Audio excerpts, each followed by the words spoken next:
Semoga semuanya sehat ya. Amin, amin. Jadi mungkin kita bicara dulu ya tentang virus SARS-CoV-nya ya, tentang virus SARS-CoV. Jadi sebetulnya COVID-19 itu disebabkan oleh virus yang dikenal dengan nama SARS-CoV-2, SARS-CoV-2. Nah, SARS-CoV-2 itu sendiri memiliki beberapa varian. Jadi seperti yang kita ketahui, awal-awal sekali ketika virus ini muncul, itu terdeteksi satu varian. Nah, saat itu disebutnya sebagai varian alpha. Nah, tetapi kemudian itu terjadi lagi mutasi di mana gitu ya. Sehingga waktu itu ada mutasi di beberapa tempat sampai akhirnya ditemukan adanya varian alpha, varian beta, varian gamma, varian delta. Itu yang terakhir yang kita waktu Juni, Agustus luar biasa itu adalah varian delta. Nah, alpha, beta, gamma, delta ini punya khasnya masing-masing. Nah, sekarang muncul yang dari Afrika. Jadi ada mutasi yang ditemukan di daerah Afrika, itu dikenal sebagai Omicron. Nah, ini barangkali tadi, jadi itu Omicron ini salah satu varian yang muncul ditemukan di Afrika, dan tentu saja ini menjadi satu pembicaraan dunia ya, karena punya kekhasan masing-masing. Nah, mungkin nanti kita bisa ngobrol lebih lanjut ya. Jadi prinsipnya bahwa Omicron ini merupakan salah satu varian dari virus SARS-CoV-2 yang ditemukannya di Afrika Selatan.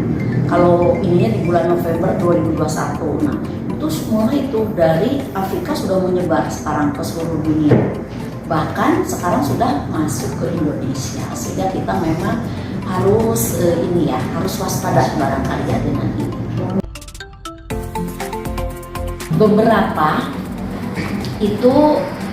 penelitian ya. Jadi memang beberapa penelitian itu mendeteksi atau menemukan bahwa varian Omicron ini termasuk yang cepat dibandingkan dengan varian-varian sebelumnya gitu. Dikatakannya seperti itu ya. Kemudian yang lebih mengkhawatirkan barangkali gitu ya, juga adalah dia itu bisa menginfeksi ulang. Jadi misalnya seseorang sudah pernah dia terkena COVID-19. Nah, Omicron ini bisa kena lagi ke orang yang pernah mengalami COVID sebelumnya. Nah, kemudian juga ternyata katanya Omicron ini lebih cepat ke anak-anak. Kemudian tentu lebih cepat ke orang yang belum sama sekali divaksin. Ya, tentu ya itu orang yang, makanya barangkali nanti kita bicara salah satunya yang haruslah vaksin itu. Jadi dia akan lebih cepat kena ke anak-anak, ke orang yang tidak divaksin, sehingga tadi dianggapnya penyebarannya cepat. Itu di Afrika, jadi memang penelitiannya di Afrika. Nah, hanya memang ini tuh katanya masih harus terus diteliti, karena saat itu yang di bulan November itu di Afrika, itu angka vaksinnya itu masih belum bagus lah. Maksudnya Afrika itu termasuk yang belum bagus angka vaksinnya, sehingga masih harus diteliti apakah memang ini dia akan cepat di semua tempat, di semua negara. Apakah kalau misalnya di negara itu vaksinnya sudah bagus, dia tetap akan cepat juga gitu. Nah, itu mungkin yang masih dalam proses penelitian di banyak negara ya. Ini ada yang menarik katanya. Jadi ada beberapa gejala yang cukup rada-rada beda gitu ya antara yang sebelumnya gitu. Nah, jadi kalau pada Omicron ini mereka itu yang menonjolnya katanya adalah pilek, sakit kepala, Malaysia tuh lemes ya, baik ringan maupun berat, kemudian bersin-bersin, sakit tenggorokan. Nah itu beda dengan yang kemarin, terutama yang alpha. Kalau alpha kan yang menonjol itu ini anosmia waktu itu. Oh kalau anosmia itu khas lah, itu khas COVID gitu kan waktu itu ya. Nah alpha, delta sama tuh itunya anosmia. Tapi kalau omikron ini yang lebih jelasnya itu katanya, jadi pilek, nyeri kepala, malaise, bersin-bersin, nyeri tenggorokan. Jadi relatif lebih terkesan lebih ringan gitu untuk gejalanya dibandingkan yang delta ya terutama. Kemudian mungkin satu hal lagi untuk pemeriksaan laboratorium. Jadi kita kan di laboratorium pertama ini kita memiliki pemeriksaan PCR ya. Nah jadi ini omikron ini masih bisa terdeteksi dengan pemeriksaan PCR yang kita miliki.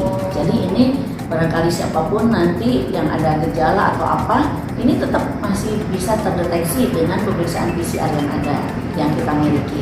Tetapi untuk menentukan apakah ini variannya apa, alpha, beta, atau omikron, itu tetap harus dilakukan. Namanya pemeriksaannya adalah sequencing genom. Jadi harus di sequencing, dilihat. Nah itu pemeriksaannya hanya kita bisa kirim ke Labkesda provinsi kalau kita ada di Jawa Barat.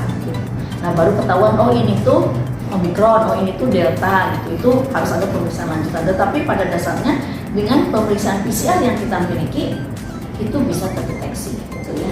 Nah juga sebetulnya ini tentu kalau omikron ini sampai muncul ya tentu kalau dari pemerintah tadi kalau itu tetap isolasi, kemudian harus kalaupun di rumah sakit harus satu ruangan, satu pasien, betul-betul tidak boleh ada lagi yang ruangan yang berbeda-beda. Satu kamar misalnya bisa beberapa orang, itu kalau omikron harus satu kamar satu pasien gitu ya. Nah, dan mungkin juga kalau untuk terapi katanya sih pengobatan masih sama dengan yang sebelumnya. Semoga pandemi ini cepat berakhir di Indonesia. Semoga kita bisa kembali beraktivitas seperti sebelumnya. Dan tentu saja semuanya ini senantiasa kita berdoa. Hanya Allah yang menentukan barangkali dan selalu melindungi kita semua. Terima kasih banyak. Ya, sama-sama. Terima kasih. Ya.